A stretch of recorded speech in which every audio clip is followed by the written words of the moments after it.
Ma'asyiral muslimin wal muslimat, al-ikhwah wal akhwat, rahimani wa rahimakumullah. Alhamdulillah, di malam hari ini kita kembali dipertemukan oleh Allah di salah satu rumah dari rumah Allah untuk kita bisa sama-sama kembali mengkaji pembahasan kita, membahas kitab Manhajus Salikin li fadilati Syekh Al-Imam Abdurrahman Ibn Nasir As-Sa'di rahimahullahu taala rahmatan wasi'ah. Ma'asyiral muslimin wal muslimat, di malam hari ini pertemuan kita yang ketujuh di dalam membahas kitab ini. Kita akan masuk di dalam pembahasan yang baru di malam hari ini, yaitu pembahasan dengan judul Babul Istinja, atau kita masuk di dalam pembahasan Babul Aniyah. Setelah pembahasan Babul Aniyah, kita akan masuk pembahasan Babul Istinja wa adabi qada'il hajah. Yang pertama, ma'asyiral muslimin, kita akan membahas di sini pembahasan yang berkaitan dengan Babul Aniyah. Bab pembahasan seputar bejana. Ma'asyiral muslimin, datang di dalam pembahasan di sini dengan kalimat Babul Aniyah. Al-Aniyah itu adalah jamak dari kata al-ina. Al-ina ini maknanya adalah al-wi'a, suatu wadah atau tempat-tempat yang bisa menampung air dan yang semisalnya. Pembahasan yang berkaitan dengan al-aniyah atau pembahasan yang berkaitan dengan al-ina, pembahasan yang berkaitan dengan tempat yang bisa dipakai menjadi wadah untuk menampung air. Apa segi keterkaitannya di dalam kitab Thaharah? Dari segi keterkaitannya itu berkaitan dengan Thaharah itu kan yang paling pokoknya menggunakan air. Dan air itu ditampung dengan sebuah wadah. Maka yang dibahas di sini pembahasan yang berkaitan dengan wadahnya itu. Dan seorang yang bersuci, maka dia harus memperhatikan wadah yang dia pakai untuk bersuci. Ada beberapa wadah yang tidak boleh digunakan, bahkan itu diharamkan untuk dipakai, ya, menjadikan bersucinya seorang itu tidak sempurna, ya, di dalam kacamata syariat di sisi Allah Subhanahu wa taala. Makanya dibahas di sini berkaitan dengan bejana atau tempat yang dipakai untuk bersuci tersebut. Inilah yang beliau buatkan bab tersendiri. Ma'asyiral muslimin, kata beliau di poin yang ke-14, wa jami'ul awani mubahatun, dan seluruh bejana-bejana atau seluruh tempat-tempat, wadah-wadah itu pada hukum asalnya boleh untuk digunakan. Ini pada hakikat keumuman. Kenapa? Dalil yang menyebutkan akan bolehnya menggunakan seluruh bejana untuk dipakai bersuci adalah firman Allah Subhanahu wa taala di dalam surah Al-Baqarah ayat ke-29. Allah mengatakan, "Huwallazi khalaqalakum ma fil ardi jami'a." Dialah Allah yang telah menciptakan untuk kalian segala sesuatu seluruhnya. Dalil ini, kata para ulama, adalah dalil yang sangat tegas bahwa hukum asal segala sesuatu itu boleh, termasuk bejana atau wadah yang kita pakai untuk berwudu. Apapun wadahnya, pada hukum asalnya boleh, kecuali apa yang telah dikecualikan di dalam syariat. Jadi ini dalil yang sangat tegas. Demikian pula disebutkan bahwa Rasulullah SAW di dalam banyak riwayat, beliau terkadang memakai bejana, ya, yang terbuat dari plastik atau yang terbuat dari hal-hal yang lain, terbuat dari kulit, ya, terbuat dari kulit. Demikian pula Nabi pernah memakai bejana yang terbuat dari batu, demikian pula terbuat dari tanah dan semisalnya.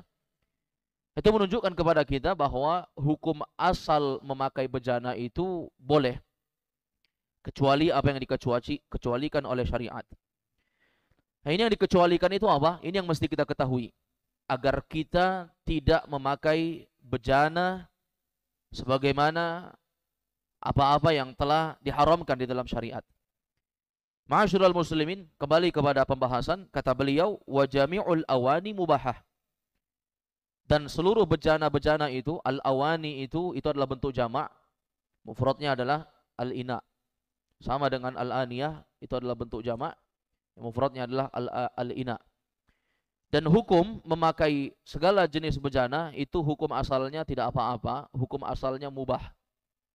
Hukum asalnya diperbolehkan. Tadi telah kita sebutkan dalil-dalil yang menguatkan hal tersebut.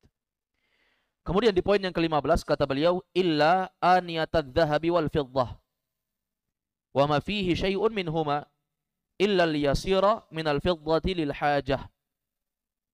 Kata Syekh Abdurrahman ibn Nasir As-Sa'di rahimahullah, kecuali yang tidak boleh dipakai untuk menjadi wadah untuk berwudu, aniyatadz dzahab, bejana yang terbuat dari emas. Ini maksudnya di sini emas yang murni. Ya. Wal fiddah, demikian pula bejana yang terbuat dari perak. Ini enggak boleh untuk dipakai. Dan telah datang dalil-dalil yang sangat tegas dalam permasalahan ini, ya, untuk melarang kita berwudu ataupun mandi, intinya bersuci dengan bejana yang terbuat emas dan perak, yang terbuat dari emas dan perak. Ini sangat jelas sekali, ma'asyiral muslimin. Antara sebabnya disebutkan oleh para ulama ahli fikih, kenapa kita dilarang untuk bersuci dengan bejana yang terbuat dari emas murni atau perak yang murni. Maka di antara alasannya itu dikarenakan akan timbul kesombongan. Seorang yang bejananya saja yang dipakainya berwudu itu terbuat dari emas, bagaimana lagi kalau misalnya hal-hal yang berkaitan dengan perhiasannya. Maka untuk menutup celah ini, untuk menutup pintu kesombongan, syariat mengharamkannya. Ini ma'asyiral muslimin. Demikian pula perak, karena keduanya ini merupakan perhiasan yang seorang muslim itu biasanya, seorang hamba itu biasanya menyombongkan diri dengan dua perhiasan ini.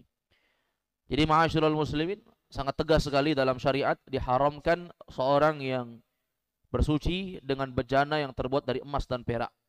Wa ma fihi syai'un minhuma, dan segala sesuatu yang tercampur dengannya dari emas dan perak.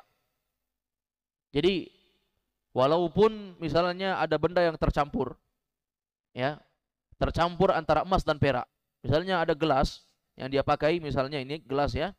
Ini termasuk dari hal-hal bejana yang bisa menampung air, wadah yang bisa dipakai untuk minum, seperti itu. Maka di sini bukan hanya sekedar pembahasannya yang berkaitan dengan untuk bersuci saja, tetapi dalam ittikhadz atau isti'mal, penggunaan juga itu dilarang di dalam syariat. Ma'asyiral muslimin wal muslimat rahimani wa rahimakumullah, ya. Dan seluruh yang bercampur dengan emas dan perak itu tidak diperbolehkan. Seperti contohnya ada gelas, kemudian ada list garis-garis di gelasnya itu, garisnya itu lapisannya emas. Maka ini aslinya gelasnya terbuat dari besi biasa misalnya, atau terbuat dari keramik misalnya. Pada hukum asalnya itu boleh, tetapi kalau bercampur dengan emas, maka itu tidak diperbolehkan. Hukum asal yang boleh itu bisa berubah menjadi haram jika bercampur di dalamnya. Demikian pula jika bercampur dengan perak, ini sama saja, ya, termasuk dari hal yang diharamkan di dalam syariat. Di antara sebabnya tadi, karena banyaknya orang-orang yang dikarenakan hal yang kecil seperti ini, akhirnya mereka menyombongkan diri. Illa liyasira minal fiddah lil hajah. Kecuali apa? Kecuali kalau bejananya itu hanya tercampur dengan perak, itu pun kalau sedikit sekali. Dan itu pun kalau dibutuhkan. Kalau benar-benar dibutuhkan. Karena ada hajat tertentu sehingga diperbolehkan. Maka ma'asyiral muslimin, di sini ada dua pembahasan. Yang pertama, hukum menggunakan emas dan hukum menggunakan perak. Hukum menggunakan bejana emas atau bejana perak. Apakah bejananya itu digunakan untuk berwudu, bersuci, mandi, ataukah bejananya itu digunakan untuk makan dan minum? Ya. Maka ma'asyiral muslimin wal muslimat rahimani wa rahimakumullah. Yang pertama tentang emas dulu. Kita bahas di sini. Emas ini perhiasan yang digunakan oleh orang-orang yang memiliki harta yang banyak. Kalau ada orang yang menggunakan gelas terbuat dari emas, demikian pula piring yang terbuat dari emas, ini menandakan bahwa orang ini adalah orang yang sangat berlebihan. Israf bil mal. Terlalu berlebihan di dalam menggunakan harta. Ya, terlalu berlebihan di dalam menggunakan harta. Dan ini ya akan menimbulkan kesombongan di akhirnya nanti. Maka syariat mengharamkannya. Tidak ada pengecualian. Apakah sedikit atau banyak, maka yang bercampur dengan emas kita tidak gunakan. Kita tidak gunakan sebagai alat yang kita pakai untuk berwudu, untuk mandi, demikian pula hal yang kita gunakan untuk makan dan minum. Dijadikan piring ataupun gelas. Ini tidak diperbolehkan untuk emas. Adapun perak, ada pengecualian. Dan ma'asyiral muslimin rahimani rahimakumullah, perak itu diperkecualikan untuk dipakai boleh selama dia memenuhi 4 syarat. Selama memenuhi 4 syarat. Syarat yang pertama, ma'asyiral muslimin, dia itu bentuknya tambalan. Jadi misalnya ini ada gelas ya. Ini gelas. Kemudian gelasnya itu bocor atau pecah sehingga dia tambal dengan perak. Kalau dengan emas jelas tidak boleh. Dia tambal dengan perak dan coba lihat dia tambal dengan perak itu disebabkan memang perak yang ada pada saat itu, maka dia tambal, maka itu tidak masalah. Syarat yang kedua, bolehnya menggunakan perak, yaitu saat tambalannya itu lebih sedikit. Jadi tambalannya itu lebih sedikit. Tetap yang mendominasi itu bahan asal, misalnya gelas terbuat dari keramik misalnya, atau misalnya terbuat dari besi. Kemudian yang ditambalkan itu sesuatu yang bentuknya sedikit. Adapun kalau misalnya tambalannya banyak, seperti misalnya ada gelas yang terbuat dari besi, kemudian dilapisi dengan perak, dan peraknya yang lebih banyak, maka hal yang seperti ini itu tidak diperbolehkan, terjatuh dalam keharuman. Kemudian yang ketiga, tambalannya itu terbuat dari perak, bukan dari emas. Kalau misalnya tambalannya terbuat dari emas, ini sepakat para ulama, ahli fikih, tidak diperbolehkan. Berdasarkan dalil-dalil yang ada, yang mengharamkan untuk menambal dengan emas. Jadi perak ini ya. Nah, syarat yang keempat, ya, yaitu jika ada keperluan. Kalau nggak ada keperluan, hanya untuk bergaya-gaya saja, hanya untuk menampakkan bahwa dia itu adalah orang yang memiliki kekayaan, setiap gelasnya ditambal atau dilapisi dengan perak, maka ini tidak diperbolehkan. Jadi jelas ini ya, 4 syarat. Yang pertama, syaratnya tadi dia berupa tambalan. Yang kedua, tambalannya itu lebih sedikit daripada bahan aslinya. Yang ketiga, yaitu tambalannya itu yaitu peraknya itu yang ditambalkan itu adalah perak. Dan yang keempat, yaitu jika ada keperluan. Nah, ini 4 syarat yang disebutkan oleh para ulama. Dengan hal itu diperbolehkan untuk menggunakan perak. Jadi nggak boleh bahan pokok ya, perak semua misalnya, itu jelas tidak diperbolehkan. Apa dalil yang mengharamkan hal ini? Yang mengharamkan seorang itu menggunakan bejana emas dan perak, yaitu sabda Nabi SAW di dalam hadis yang diriwayatkan oleh Imam Al-Bukhari dan Imam Muslim, dari hadis sahabat Nabi yang bernama Hudzaifah radhiyallahu anhu, bahwa Nabi SAW bersabda, la tashrabu fi aniyatiz zahabi wal fiddah. La tashrabu, janganlah kalian minum fi aniyatiz zahabi wal fiddah, dari bejana atau pada bejana yang terbuat dari emas dan perak. Jangan. Itu jelas. Apa segi dalil kenapa pengharaman? Segi dalilnya karena bentuknya larangan. Kita telah pelajari bersama, kalau kita dapati nas dalil dalam syariat, adanya pengharaman, adanya larangan, konteks larangan itu bermakna pengharaman. Al-aslu fin nahyi lit tahrim. Asal dari suatu larangan itu, baik itu dalam Al-Quran ataupun hadis, maka hukum asalnya adalah bermakna pengharaman. Jadi ini ma'asyiral muslimin wal muslimat rahimani rahimakumullah.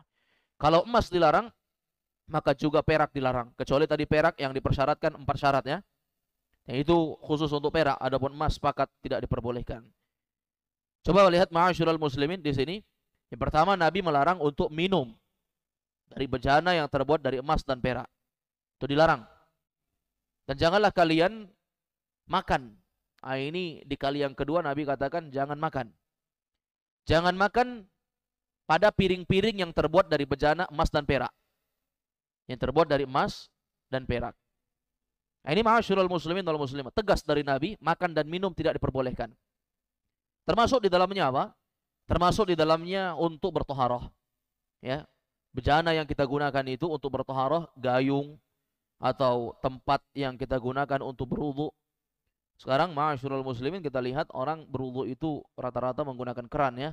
Maka kalau dia menggunakan keran, dilihat kerannya itu ya tidak terbuat dari emas dan juga tidak terbuat dari perak. Atau dia kalau menampung wadah, maka di sini termasuk dari dari wadahnya itu yang mesti diperhatikan. Jadi makan dan minum tidak diperbolehkan dengan emas dan perak. Alasannya apa? Tadi sudah kita sebutkan. Yang pertama, alasannya karena itu adalah bentuk israf bil mal, berlebih-lebihan dalam menghabiskan harta. Ya, berlebih-lebihan. Yang kedua, akan menimbulkan kesombongan. Ini tadi sudah kita sebut di awal. Kemudian di antara illat yang ketiga, sebab yang ketiga kenapa diharamkan, kata Nabi, fa innalahum fid dunya. Karena sesungguhnya itu adalah hal-hal yang diperuntukkan untuk orang-orang kafir di dunia. Jadi itu untuk orang-orang kafir di dunia. Walakum fil akhirah, dan itu adalah hal yang diperuntukkan untuk kalian di negeri akhirat. Jadi memang ma'asyiral muslimin wal muslimat, di antara pengharaman menggunakan bejana emas dan perak itu ya, di antara sebabnya yang paling pokok yang harus kita ketahui bahwa itu adalah aksesoris yang digunakan oleh penduduk-penduduk surga di negeri akhirat nanti. Makanya Allah suruh sabar, jangan digunakan dulu di dunia. Selain karena kesombongan dan berlebih-lebihan dalam harta, ternyata itu yang perhiasan. Oke lah, mungkin ada yang mengatakan, Ustadz, saya tidak sombong. Atau dia mengatakan, Ustadz, ini nggak berlebihan dalam harta. Orang memang harta saya banyak sekali misalnya. Maka ya, alasan yang ketiga ini tidak bisa dibantah. Sesungguhnya itu untuk orang-orang kafir di dunia, walakum fil akhirah, dan untuk kalian nanti di negeri akhirat. Jadi ma'asyiral muslimin, ada beberapa perkara yang diharamkan bagi manusia di dunia, namun di akhirat mereka akan mendapatkannya. Seperti apa? Seperti contohnya ini, bejana emas dan perak. Orang-orang yang ada dalam surga akan menggunakannya, tapi di dunia Allah tahan dulu, Allah haramkan untuk mereka. Demikian pula khusus untuk laki-laki menggunakan pakaian sutra. Maka ini diharamkan untuk laki-laki. Telah datang dalam hadis Nabi SAW yang menyebutkan bahwa ya, akan datang hari kiamat, atau di antara tanda-tanda hari kiamat akan datang segerombolan dari umatku yang akan menghalalkan sutra. Maksudnya apa? Sutra itu diharamkan untuk laki-laki di dunia. Adapun wanita tidak masalah. Yang bermasalah itu laki-laki. Mereka diharamkan untuk menggunakan sutra. Kenapa? Karena itu adalah pakaian yang akan mereka gunakan di akhirat nanti. Itu alasannya. Demikian pula khamar, minuman keras, itu diantara bentuk illah sebab pengharamannya, yaitu itu adalah minuman yang akan Allah minumkan untuk orang-orang yang ada di surga. Tapi ma'asyiral muslimin, tentunya khamar yang ada di dunia itu berbeda dengan khamar yang ada di surga. Khamar di dunia itu adalah khamar yang bentuknya memberikan efek penyakit, memabukkan, baunya yang tidak disukai. Demikian pula hal-hal yang buruk yang lainnya. Tetapi khamar yang ada di negeri akhirat, di surga, itu adalah khamar yang penuh dengan kenikmatan, khamar yang tentunya ya, minuman yang terbaik bagi orang-orang yang berada di akhirat nanti. Ini ma'asyiral muslimin wal muslimat rahimani wa rahimakumullah. Jadi jelas ya, ini adalah bentuk larangan dari Nabi SAW. Nah, coba lihat jamaah sekalian dimulakan oleh Allah Subhanahu Wa Taala ya, pembahasan berkaitan dengan bejana ini. Sekali lagi kami tekankan di sini bahwa dibahas di dalam babut taharah, pembahasan tentang bejana emas dan perak itu adalah pembahasan yang hendaknya kita berhati-hati saat berwudu, kita memperhatikan. Saat berwudu kita memperhatikan. Kalau kita berkunjung di rumah orang kaya misalnya, yang bejananya, gayungnya terbuat dari emas misalnya, andai kata ada lah ya seperti itu, maka kita tidak menggunakan itu. Kita tidak menggunakan hal tersebut. Kita bisa mencari tempat yang kita bisa gunakan untuk berwudu, yang bejananya tidak terbuat dari emas dan perak. Sekali lagi saya simpulkan di sini, kalau emas sepakat tidak diperbolehkan sedikit, apalagi kalau banyak. Tapi kalau perak itu diperbolehkan selama memenuhi 4 syarat. Yang pertama apa tadi syaratnya? Dia bentuknya tambalan. bentuknya adalah tambalan. Yang kedua apa? Jumlahnya sedikit. Kalau dia tambalan tapi tambalannya lebih banyak daripada bahan aslinya, maka itu jelas tidak boleh. Yang ketiga, ma'asyiral muslimin wal muslimat rahimani rahimakumullah, yang ditambalkan itu adalah perak, bukan emas. Dan yang keempat, itu adalah kebutuhan. Dan disebutkan dari kebutuhan itu diperbolehkan. Contohnya apa? Contohnya adalah hadis ya yang datang dari sahabat Nabi Anas bin Malik. Ya, dalam hadis Anas bin Malik radhiyallahu anhu diriwayatkan oleh Imam Al-Bukhari bahwa Anas bin Malik menceritakan anna qadahan Nabi sallallahu alaihi wasallam inkasar. Fattakhadha makana sya'bi silsilatan min fiddah. Kata Anas bin Malik menceritakan tentang kasus Nabi ini. Kata Anas bin Malik, anna qadahan Nabi sallallahu alaihi wasallam inkasar. Sesungguhnya kata Anas bin Malik, pernah suatu kejadian bejana Nabi itu pecah. Ya.